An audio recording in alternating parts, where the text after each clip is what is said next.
Buenos días, queridos hermanos y amigos. Continuamos aquí en la Iglesia Centro para la Excelencia Familiar en este día domingo que hizo el Señor para que todos nos gocemos y nos alegremos en Él, en su infinita misericordia, en su gran amor, en la provisión, en la protección que Él nos ha dado. Gracias a que podemos contar con su presencia por el amor y la misericordia de nuestro Señor Jesucristo. En el capítulo 22 del Evangelio según San Lucas, encontramos la institución de la Cena del Señor y la palabra de Dios nos dice lo siguiente: llegó el día de los panes sin levadura, en el cual era necesario sacrificar el cordero de la Pascua. Y Jesús envió a Pedro y a Juan diciendo: Id y preparadnos la Pascua para que la comamos. Ellos le dijeron: ¿Dónde quieres que la preparemos? Él les dijo: He aquí, al entrar en la ciudad os saldrá al encuentro un hombre que lleva un cántaro de agua. Seguidle hasta la casa, y donde él entrare, decid al padre de familia de esa casa: el maestro te dice, ¿dónde está el aposento donde he de comer la Pascua con mis discípulos? Entonces él os mostrará un gran aposento alto, ya dispuesto, preparado allí. Fueron pues y hallaron como les había dicho, y prepararon la Pascua. Cuando era la hora, se sentó a la mesa y con él los apóstoles, y les dijo: ¿Cuánto he deseado comer con vosotros esta Pascua antes que padezca? Porque os digo que no la comeré más hasta que se cumpla en el reino de Dios. Y habiendo tomado la copa, dio gracias y dijo: Tomad, tomad y repartidlo entre vosotros, porque os digo que no beberé más del fruto de la vid hasta que el reino de Dios venga. Y tomó el pan y dio gracias y lo partió y les dio diciendo: Esto es mi cuerpo que por vosotros es dado. Haced esto en memoria de mí. De igual manera, después de que hubo cenado, tomó la copa diciendo: Esta copa es el nuevo pacto en mi sangre, que por vosotros se derrama. Mas he aquí, la mano del que me entrega está conmigo en la mesa. A la verdad, el Hijo del Hombre va según lo que está determinado, pero ay de aquel hombre por quien es entregado. Entonces ellos comenzaron a discutir entre sí quién de ellos sería el que había de hacer esto. Eso es lo que nos dice la palabra del Señor, que encontramos allí referente a la parte conocida como la última cena, como el día de aquella comida en que el Señor Jesús participó con sus discípulos. Y como habíamos leído, Él les dijo: ¿Cuánto he deseado comer con ustedes esta Pascua? Oremos al Señor. Les invito entonces a tener los elementos de la cena del Señor listos: el pan, la copa. Si no tiene pan, puede tener galletas. Aquí lo importante no es el elemento, sino el símbolo, lo que vamos a representar de acuerdo a lo que la palabra del Señor nos plantea. Oremos al Señor. Nuestro buen Dios y Padre Celestial, nos encontramos delante de tu presencia y te damos gracias por tu gran amor y cuidado que tienes para con nosotros. Señor, haz que esa palabra tuya llegue a nuestra vida, a nuestra mente y corazón, y podamos, eterno Padre, llevar a ejecución tu palabra en cada uno de nosotros, haciendo las cosas, eterno Dios, que a ti te agradan, edificando nuestra vida con tu palabra.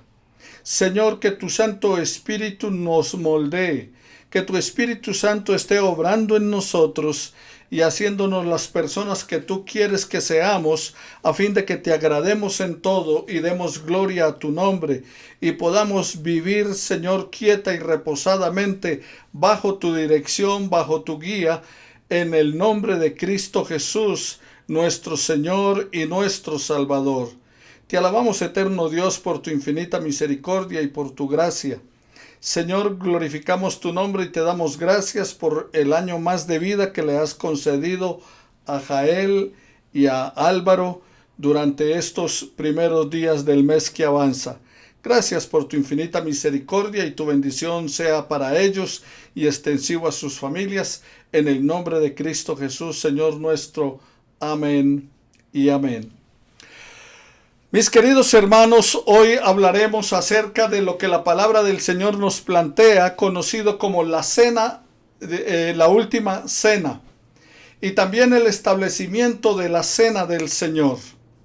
En el Evangelio encontramos en el texto que hemos leído de San Lucas, cómo el Señor instituye la cena, da las instrucciones a sus discípulos para tener todo preparado, para que esté todo listo. Y luego entonces encontramos en Primera de Corintios, en el capítulo 11, de los versículos 17 al 34 de la palabra del Señor, como aquella práctica, aquella enseñanza de Jesús fue continuada por la iglesia a través del tiempo, y lo estamos haciendo igualmente en el día de hoy, continuando con aquella enseñanza, continuando con aquel propósito establecido por el Señor. Y miremos en Primera de Corintios, en el capítulo 11, de los versículos 17 al 34, encontramos acerca de esta enseñanza. Y en el versículo 23 dice así la Escritura: porque yo recibí del Señor lo que también os he enseñado, que el Señor Jesús, la noche que fue entregado, tomó pan y, habiendo dado gracias, lo partió y dijo: tomad, comed, esto es mi cuerpo, que por vosotros es partido. Haced esto en memoria de mí. Asimismo tomó también la copa después de haber cenado, diciendo: esta copa es el nuevo pacto en mi sangre. Haced esto todas las veces que la bebieres en memoria de mí. Así pues, todas las veces que comieres este pan y bebieres esta copa, la muerte del Señor anunciáis hasta que Él venga. De manera que cualquiera que comiere este pan o bebiere esta copa del Señor indignamente, será culpado del cuerpo y de la sangre del Señor. Por tanto, pruébese cada uno a sí mismo, y coma así del pan y beba de la copa. Porque el que come y bebe indignamente, sin discernir el cuerpo del Señor, juicio come y bebe para sí. Por lo cual hay muchos enfermos y debilitados entre vosotros, y muchos duermen. Si pues nos examinásemos a nosotros mismos, no seríamos juzgados. Mas siendo juzgados, somos castigados por el Señor, para que no seamos condenados con el mundo. Así que, hermanos míos, cuando os reunís a comer, esperaos unos a otros. Si alguno tuviere hambre, coma en su casa, para que no os reunáis para juicio. Las demás cosas las pondré en orden cuando yo fuere, dice el Señor.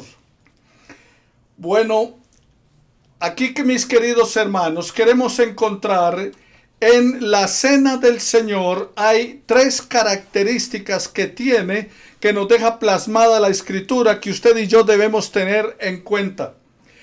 Y comenzaremos hablando un poco acerca del trasfondo histórico de por qué se dio la cena del Señor en aquel tiempo.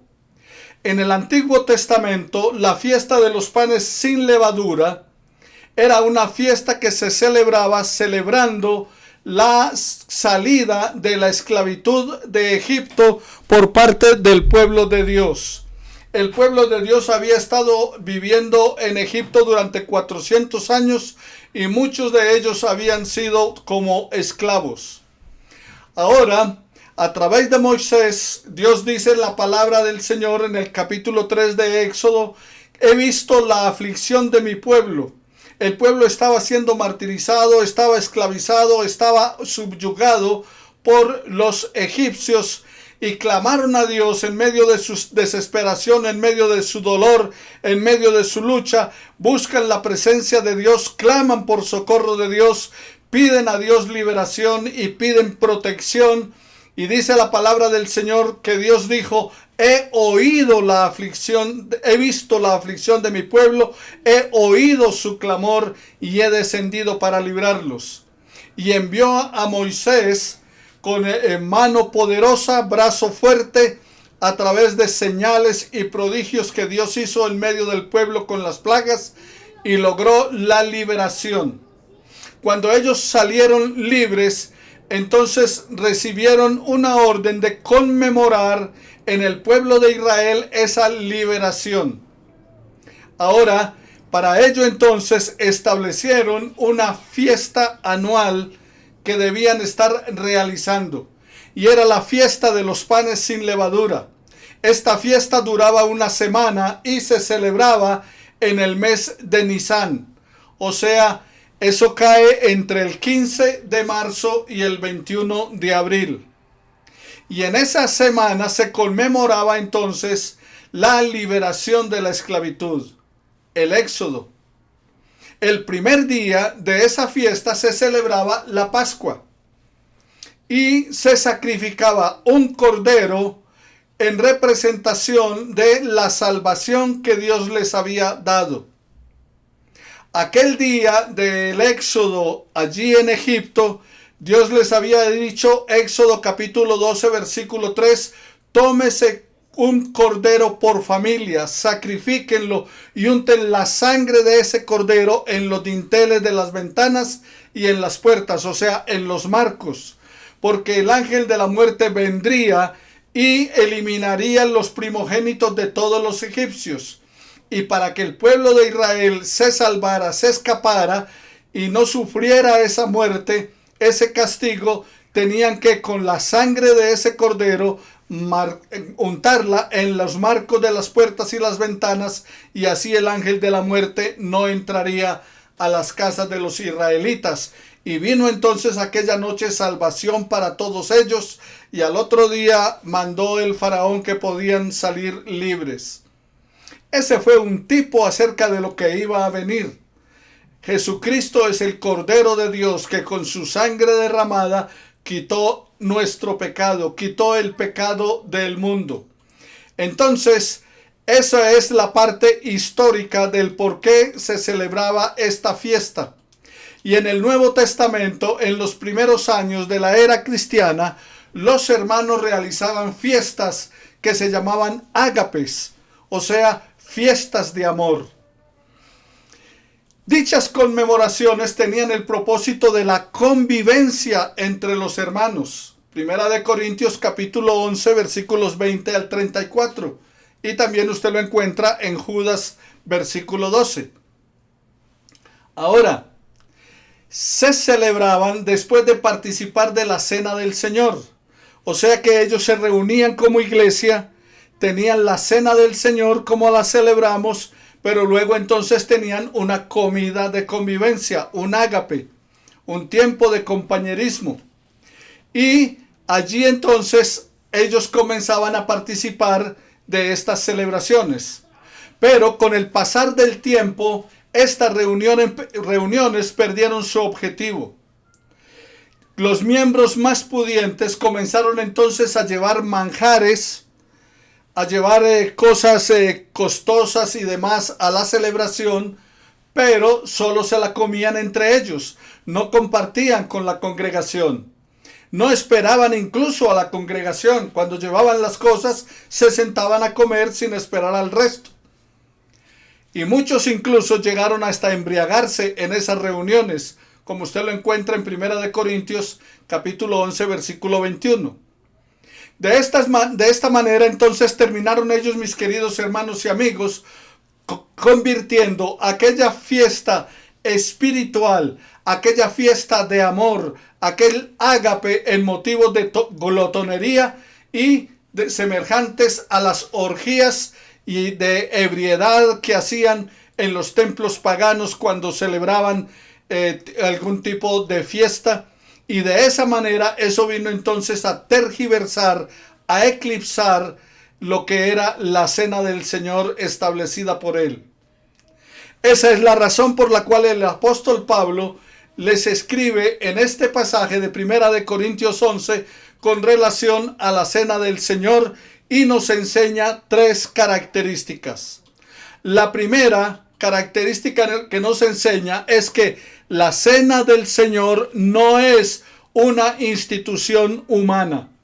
Primera de Corintios capítulo 11 versículos 23 al 26 dice el apóstol Pablo escribiéndole a los corintios: porque yo recibí del Señor lo que también os he enseñado. ¿Qué está diciendo el apóstol Pablo? El apóstol Pablo afirma que él lo recibió. Y en el versículo 26 dice: Así pues, todas las veces que comieres este pan y bebieres esta copa, la muerte del Señor anunciáis hasta que Él venga. Por lo tanto, entonces, mis queridos hermanos, la cena del Señor no es una institución humana, sino divina. La confirmación del plan de Dios se encuentra acá. Por eso dice que todas las veces que comieres de este pan y bebieres de esta copa, la muerte del Señor anunciáis hasta que Él venga. Es la confirmación del plan de salvación, el nuevo pacto en la sangre del Cordero de Dios, del verdadero Cordero que quita el pecado del mundo. El sacrificio del Cordero se ofrecía para expiación del pecado del oferente, pero Jesucristo se ofreció a sí mismo una vez y para siempre, como dice el autor de Hebreos, para quitar el pecado del mundo, perdonar nuestro pecado y para limpiarnos de toda maldad. Su fundador es el que manifiesta lo divino del establecimiento de la cena del Señor. Porque recuerde, recibí del Señor. Pablo está diciendo, yo lo recibí de Jesucristo. Yo lo recibí como mandato del Señor.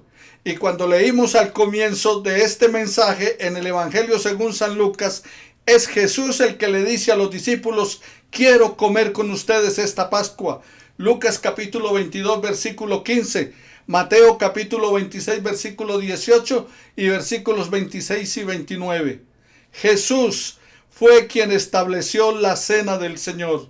Lo que nosotros hacemos, lo que conmemoramos en cuanto a la cena del Señor, cada vez que lo hacemos es simplemente seguir la obediencia al mandato dado por nuestro Maestro, por nuestro Señor Jesucristo. Pero no solamente porque su fundador lo manifiesta es de institución divina y no humana, sino porque también su significado lo afirma. Versículo 26. Todas las veces que comieres de este pan y bebieres de esta copa, la muerte del Señor anunciáis hasta que Él venga. De manera que cualquiera que comiere de este pan o bebiere de esta copa del Señor indignamente, será culpado del cuerpo y de la sangre del Señor. Por tanto, pruébese cada uno a sí mismo, y coma del pan y beba de la copa, porque el que come y bebe indignamente, sin discernir el cuerpo del Señor, juicio come y bebe para sí. Entonces, ¿por qué es de institución divina? Porque su fundador, el Señor Jesucristo, fue quien lo hizo. Y porque su significado lo afirma. Es la manera de que usted y yo recordemos el sacrificio de Jesús por nosotros. Es la forma de apropiarnos de su redención. Debemos comer su carne y beber de su sangre. Los enemigos del cristianismo en aquella época los acusaron a ellos falsamente de canibalismo, porque hablaba de comer su carne y de beber su sangre, pero es un simbolismo. Está recordando lo que Él hizo por ustedes y por mí, lo que hizo por todos y cada uno de nosotros. Eso es lo que significa. Ahora, la Iglesia Católica, cuando nos habla acerca de la cena, de celebrar la Eucaristía como la llaman ellos, hablan de la transubstanciación.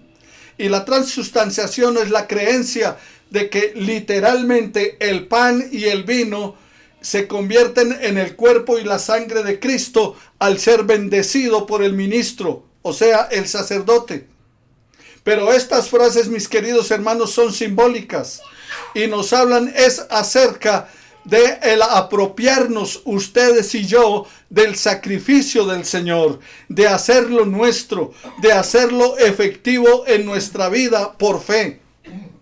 Eso es, cada que usted participa de la cena del Señor, siempre trate de poner en su mente y en su corazón que el propósito primordial es apropiarse usted de manera personal de lo que fue el sacrificio de Jesús en su favor, de lo que fue el sacrificio de Jesús en mi favor, de hacerlo nuestro.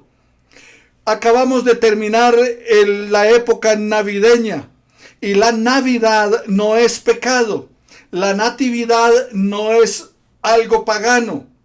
En la Navidad los cristianos estamos recordando el nacimiento de Jesús, que vino al mundo como Emmanuel, el Dios con nosotros, que descendió del cielo y que como los ángeles mismos dieron la orden, colóquenle por nombre Jesús, porque Él salvará al mundo de sus pecados. Y eso es lo que se recuerda en Navidad. Si usted recuerda otra cosa o hace otro tipo de cosas o celebra algo pagano, es asunto suyo. No es lo que celebramos como cristianos. Como cristianos recordamos el nacimiento de Jesús, que vino al mundo como un regalo de Dios en nuestro favor. Y hoy en la cena del Señor estamos recordando que Él no solamente nació, sino que creció, nos enseñó cómo se vive para Dios y fue a la cruz a hacer efectivo el plan de salvación de Dios con su muerte en la cruz y el derramamiento de su sangre para limpiarnos de todo pecado. Y de eso es que usted y yo debemos apropiarnos en la palabra del Señor. Entonces, recuerda, es una institución, la cena del Señor, una institución divina, no humana. En segundo lugar, es una institución delicada. Primera de Corintios 11, versículo 27 al 34. De manera que cualquiera que comiera este pan o bebiera esta copa del Señor indignamente, será culpado del cuerpo y de la sangre del Señor. Por tanto, pruébese cada uno a sí mismo, y coma así del pan y beba de la copa. Porque el que come y bebe indignamente, sin discernir el cuerpo del Señor, juicio come y bebe para sí. La cena del Señor es una institución delicada. No es simplemente un acto litúrgico. No es simplemente una moda más religiosa. No es un costumbrismo eclesial. Es la confirmación de la necesidad que ustedes y yo tenemos de un examen de conciencia. Como dice en el versículo 22, pruébese cada uno a sí mismo. Entonces, mis hermanos, ¿qué está diciendo la palabra del Señor?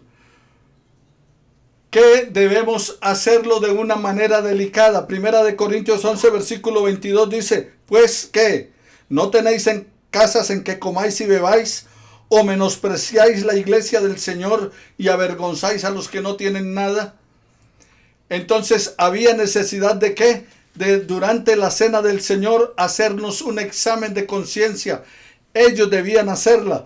Aquel mismo examen de conciencia que hicieron los discípulos cuando Jesús dijo en la cena del Señor, uno de ustedes me va a entregar. Y entonces comenzaron las preguntas, ¿seré yo Señor? ¿Seré yo Señor?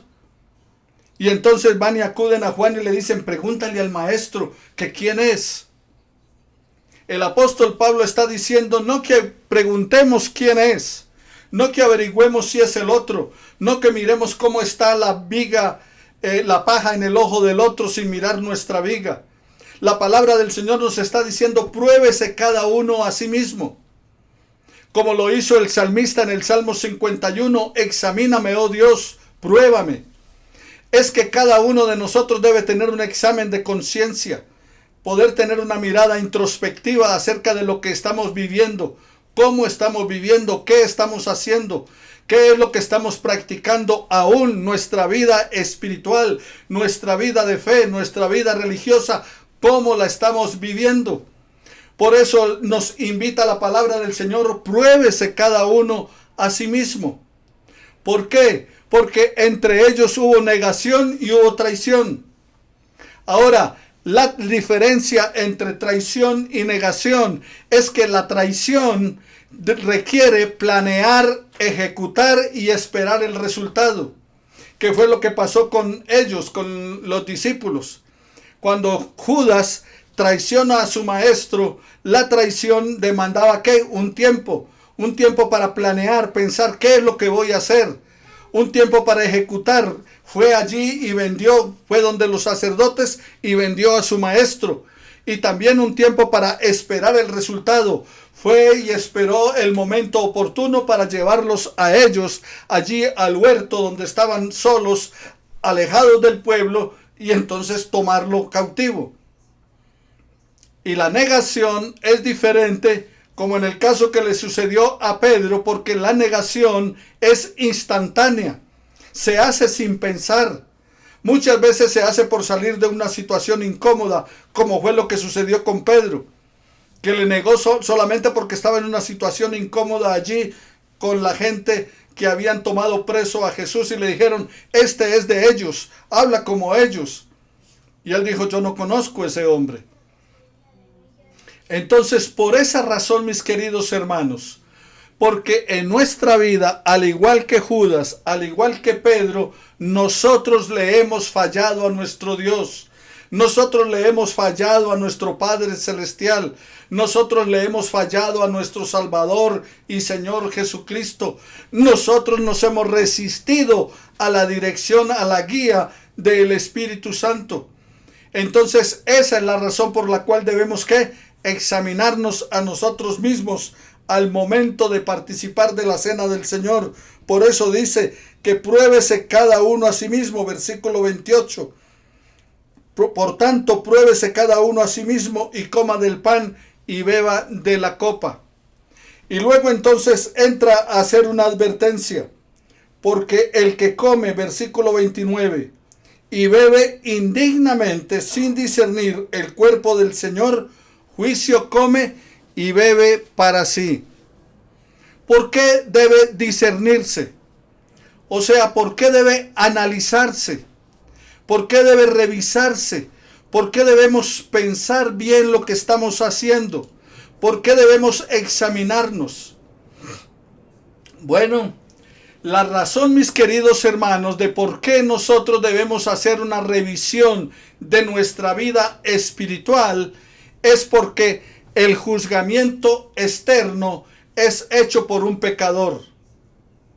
O sea que si alguien nos va a examinar, si yo como pastor voy a examinar la vida de ustedes espiritual, cómo están caminando, cómo están actuando, es un pecador igual o peor examinando mi vida. Y esto no es posible porque todos somos pecadores. Y el que dice que no ha pecado está haciendo a Dios mentiroso y la verdad de Dios no está en él. Dice Primera de Juan en el capítulo 1, versículos 7 y 8 de la palabra. El apóstol Pablo dice allí en Primera de Corintios, palabra fiel y digna de ser recibida por todos, que Cristo Jesús vino al mundo a juzgar a los pecadores, de los cuales yo soy el primero. En Primera de Timoteo. Perdón. Entonces, amados hermanos, necesitamos examinarnos, como dice la palabra del Señor, a la luz de la Escritura, a la luz de Dios, no al juzgamiento externo. O sea, no que alguien nos juzgue. Dios no te ha dado el derecho de juzgar a nadie. Dios no nos ha dado el derecho de juzgar a otros. No podemos juzgar a otros, máxime cuando somos pecadores. En segundo lugar, entonces hablamos de ¿qué? Porque el juzgamiento externo es hecho de un pecador a otro pecador. Pero en segundo lugar es el juzgamiento interno. Ese juzgamiento interno personal puede quedarse corto. ¿Y por qué digo que puede quedarse corto? Porque es que nosotros somos muy dados a llamar a lo bueno malo y a lo malo bueno. Porque nosotros somos muy dados a minimizar las faltas. Nosotros somos muy dados, y esto viene incluso desde la iglesia tradicional, cuando nos habló de los pecados veniales. Entonces nosotros somos muy dados a decir que este pecado es grave y que este pecado es menos grave. Que esto es malo, pero esto es regular y esto es menos malo. E incluso llegar a decir eso no es malo, aunque lo sea. Como cuando se habla hoy en día del aborto.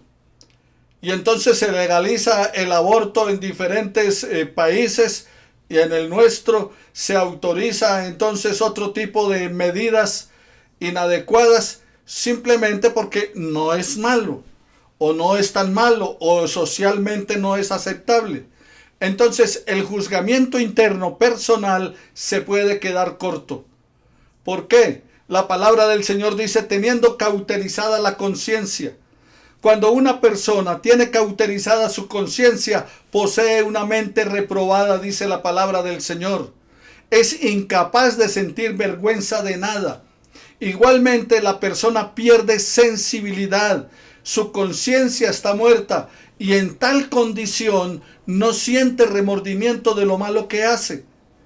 Como les dije antes, piensa que lo que hace está bien hecho, aunque es mal, aunque es reprochable, aunque no es correcto. ¿Cuántos hay tranquilamente diciendo, cometiendo adulterio, es que yo las amo a las dos y el amor no es pecado? ¿Y cuántos no están viviendo una vida de inmundicia sexual? Hombres con hombres, mujeres con mujeres, simplemente diciendo, pero es que Dios ama a todos. Y Dios nos ama como estamos. Y el amor no es pecado, el amor no es malo. Esos son conciencias cauterizadas. Entonces, por esa razón, nos podemos equivocar. Uno, en el juzgamiento externo. No tenemos el derecho de juzgar la vida de otras personas. Dos, el juzgamiento interno se puede quedar corto. ¿Por qué? Porque puedo juzgarme a partir de lo que yo creo que es bueno o es malo. Y el juzgamiento, la mirada introspectiva, el tratar de mirar dentro de nosotros mismos cómo estamos viviendo, debe ser hecho de acuerdo a la palabra de Dios y no de acuerdo a mis interpretaciones o lo que yo pienso. Una persona que ha sido insensibilizada se puede dar a través de la exposición repetida del mal. Ha perdido el sentido de lo correcto y lo incorrecto y puede volverse insensible a tal punto que ya no distingue fácilmente entre el bien y el mal. Por eso es necesario, mis queridos hermanos, que tengamos un escaneo espiritual. O sea, pedirle a Dios, como dice el salmista, examíname, oh Dios, y pruébame. El salmista no dice, me examino yo, porque él se examinó y vio que no había cometido nada tan malo. Había adulterado con Betsabé, pero ya el esposo de Betsabé había muerto y él se había casado con ella. Entonces, listo, reparado el problema, arreglado el daño. No. Se necesitaba un escaneo espiritual, un examen de parte de Dios, no de él. Por eso dijo, examíname, oh Dios, y pruébame. Hay que pedirle a Dios que nos ponga sus rayos X espirituales, que nos examine, para que pueda mostrarnos qué realmente hay en nuestra vida que no es compatible con la gracia y el amor de Dios. Entonces, ¿qué hay que discernir? Dice la palabra del Señor, que el que come y bebe sin discernir el cuerpo del Señor. Allí en el versículo 29 de 1 Corintios 11. Se debe tomar conciencia de su significado divino. Jesús fue entregado por ustedes y por mí. Es maravilloso lo que Dios hizo. Es el gesto de amor más grande. Un amor desinteresado. Dios mostró su amor para con nosotros en que siendo aún pecadores, Cristo ha muerto por nosotros. Debemos tomar entonces conciencia de su significado divino. Él fue entregado por nosotros, molido por nuestros pecados. El castigo de nuestra paz fue sobre él y por sus llagas fuimos curados, como dice Isaías capítulo 53. La muerte de Cristo sin sufrimiento no era suficiente paga. ¿Por qué? Simplemente pudo haber muerto y ya, pagó el pecado. Pero en su sufrimiento, en su dolor, en su menosprecio, en el rechazo, Él se identifica más con tu sufrimiento y con el mío. La muerte solo es el pago, pero el sufrimiento y todo lo que padeció antes del pago nos identifica con Él. Él sabe de nuestras debilidades, sabe de qué es lo que sufrimos, sabe de qué es lo que vivimos. Pero aparte de eso, entonces, mis queridos hermanos, nosotros tenemos que acudir a la palabra del Señor, porque en la palabra del Señor entonces vamos a encontrar que en el sufrimiento de Jesús debemos tener una conciencia propia, como nos lo establece la palabra del Señor. Dice allí la palabra del Señor en el versículo 31, Si pues nos examinásemos a nosotros mismos, no seríamos juzgados. Conciencia propia. En el versículo 28 nos está invitando a que nos probemos cada uno. Y entonces dice, si cada uno es probado, entonces de esa manera no seríamos condenados. Por lo tanto, entonces, eso invita a ¿qué? A apelar a la conciencia propia. Y vienen entonces algunas preguntas que debemos hacernos. ¿Cómo está mi comunión con Dios? ¿Cómo está mi comunión con mi prójimo? O sea, ¿cómo está mi relación con los más cercanos y con los más distantes?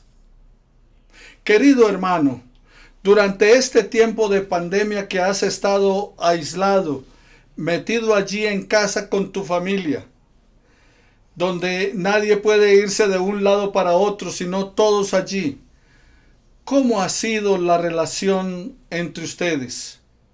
¿Ha sido de tolerancia, de perdón, de afecto, de amor? Porque la cena del Señor es la comunión que tenemos con Dios. Por eso la pregunta, ¿cómo está tu comunión con Dios? Pero también la comunión con Dios se manifiesta, se refleja en mi comunión con los demás, con mi prójimo. La palabra prójimo es próximo, o sea, el más cercano. Entonces, ¿cómo está tu comunión con los integrantes de tu familia, con aquellos que ahora están juntos? ¿Y por qué tener esa conciencia propia? Porque si no discernimos adecuadamente, como dice la palabra del Señor, acarreamos consecuencias que no van a ser buenas para nosotros. Por eso dice, el que come y bebe indignamente, juicio come y bebe para sí. Por esa razón entonces necesitamos, mis queridos hermanos, un examen de conciencia. Pero también nos advierte que el que come indignamente sin discernir, juicio come y bebe para sí. Versículo 32. O sea, será culpable de juicio. Pero también nos advierte que sería culpable de enfermedad y debilidad. Muchos consideraban en aquella época que las enfermedades eran a consecuencia del pecado. Bueno, esto es debatible a la luz de la palabra del Señor porque no en todos los casos es así. Pero lo que sí es un hecho es que ustedes y yo debemos examinar nuestra vida y revisar si a consecuencia de las cosas que estamos haciendo o cómo estamos viviendo, no estamos afectando nuestro cuerpo. Y finalmente dice allí en el versículo 30 que entonces, por lo cual hay muchos enfermos y debilitados y muchos duermen. O sea, es culpable de muerte. Y finalmente, en tercer lugar, la cena del Señor es una institución que instruye. Primera de Corintios capítulo 11 versículos 25 al 26. Asimismo tomó también la copa después de haber cenado, diciendo: esta copa es el nuevo pacto en mi sangre. Haced esto todas las veces que la bebieres en memoria de mí. Así pues, todas las veces que comieres este pan y bebieres esta copa, la muerte del Señor anunciáis hasta que Él venga. Es la confirmación del amor de Dios por el pecador. La muerte del Señor anunciáis. Señala que el Señor ha entregado su vida por ustedes y por mí. Señala la muerte de Cristo para librarnos del pecado. Pero también, mis queridos hermanos, señala la segunda venida de Cristo, la confirmación de la esperanza futura, la expectativa de un nuevo día de esperanza. El Señor vendrá y vendrá de nuevo y más pronto de lo que creemos. Pero es algo que usted y yo debemos anhelar y debemos esperar. Por su trascendencia, la cena del Señor, entonces, mis hermanos, debe ser tomada después de haber sido discernida por su fundador, por nuestro Señor, que Él nos examine. Debe ser tomada como una noble y sincera invitación del Señor a tener comunión con Él. Cuánto he deseado comer con ustedes esta Pascua, y también debe ser tomada con un profundo deseo de que Él vuelva pronto. Sí, que vuelva pronto. Ven pronto, Señor Jesús, por el sufrimiento del mundo, también por la debilidad nuestra y ese temor que debemos tener de ofenderle, de pecar, de no caer en gracia delante de Dios para agradarle con nuestra vida. Por esa razón debemos anhelar su pronto regreso. Clamemos al Señor. Participemos de la cena del Señor.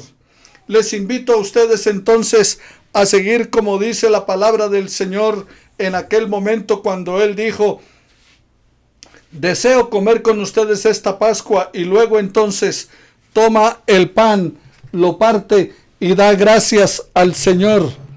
Y entonces dice la palabra del Señor que después de haber cenado, tomó el pan, lo partió y lo dio a los discípulos. Y a través del pan partido está mostrando cómo su cuerpo fue entregado por ustedes y por mí, para que tengamos entonces identidad con su sufrimiento, con sus padecimientos, y podamos estar siempre agradecidos de su amor y misericordia. El sacrificio de Jesús nos identifica a nosotros como los que también sufrimos y padecemos, pero qué bueno que el padecimiento sea en obediencia al Señor y no simplemente como consecuencia de nuestras equivocaciones. Aquella noche que el Señor Jesús fue entregado, tomó pan. Al partirlo, lo dio a los discípulos y le dijo: tomad, comed todos. Esto es mi cuerpo que por vosotros es entregado. Hacedlo esto en memoria de mí. En su memoria, recordando cómo su cuerpo fue entregado por ustedes y por mí, comamos todos recordando el sacrificio de Jesús por todos nosotros.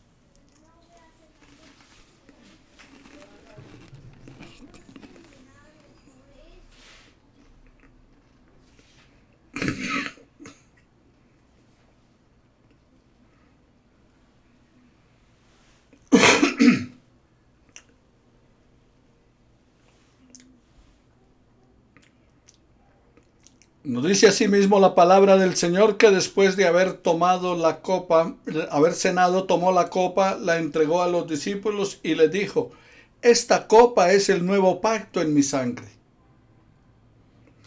Sin derramamiento de sangre no hay remisión de pecados. La sangre de Jesucristo, su Hijo, nos limpia de todo pecado. Era necesario el sacrificio para ser perdonados y limpiados de toda maldad.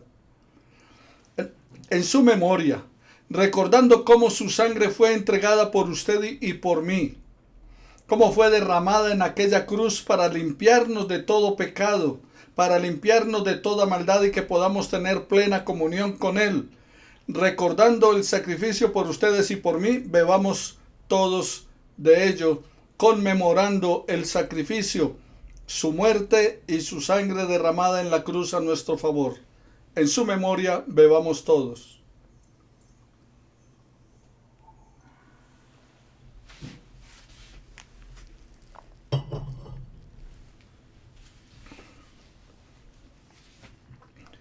Padre del cielo, glorifico tu nombre, Señor, en esta hora. Y te doy gracias por tu eterno amor y por tu bondad a nuestro favor. Gracias, Señor, porque al derramar tu sangre en la cruz y al expirar, tú dijiste: está consumado, está cancelado, está pago. La deuda que toda la humanidad tenía contigo a consecuencia del pecado quedó cancelada con la muerte de tu Hijo Jesús. Y nosotros hemos sido comprados a precio de sangre preciosa. Y nosotros hoy podemos disfrutar de ese amor y misericordia tuya en nuestro favor por el sacrificio de tu Hijo.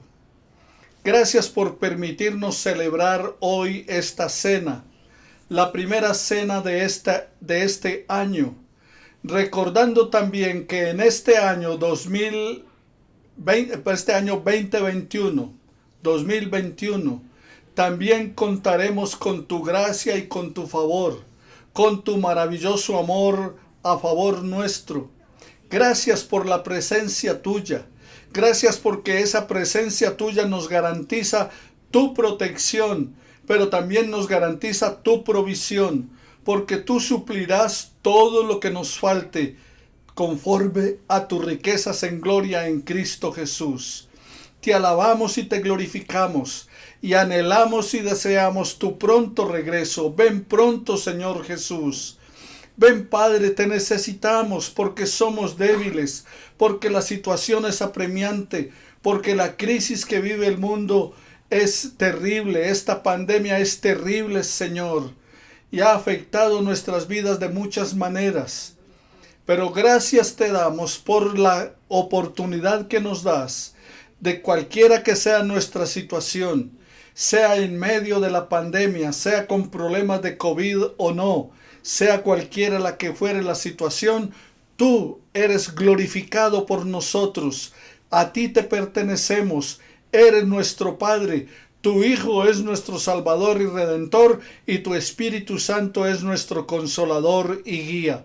Gracias, Dios Trino, por tu inmenso amor y tu misericordia. En el nombre del Padre, del Hijo y del Espíritu Santo, te glorificamos, oh Dios, ahora y siempre, y tu bendición sea sobre la vida de mis hermanos en el Centro para la Excelencia Familiar, y hazlo extensivo a sus familias. En Cristo nuestro Señor. Amén y amén. Ponga la mano sobre la persona que está allí a su lado y dígale: el Señor te bendiga y te guarde, el Señor haga resplandecer su rostro sobre ti, el Señor tenga de ti misericordia y ponga mucha paz en tu corazón.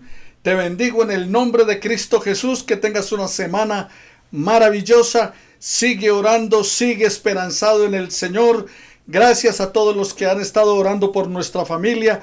Ya nos estamos recuperando paso a paso, ya casi estamos adelante en medio de esta prueba, y la gloria del Señor se siga manifestando en sus vidas y en nuestras vidas. Bendiciones para todos.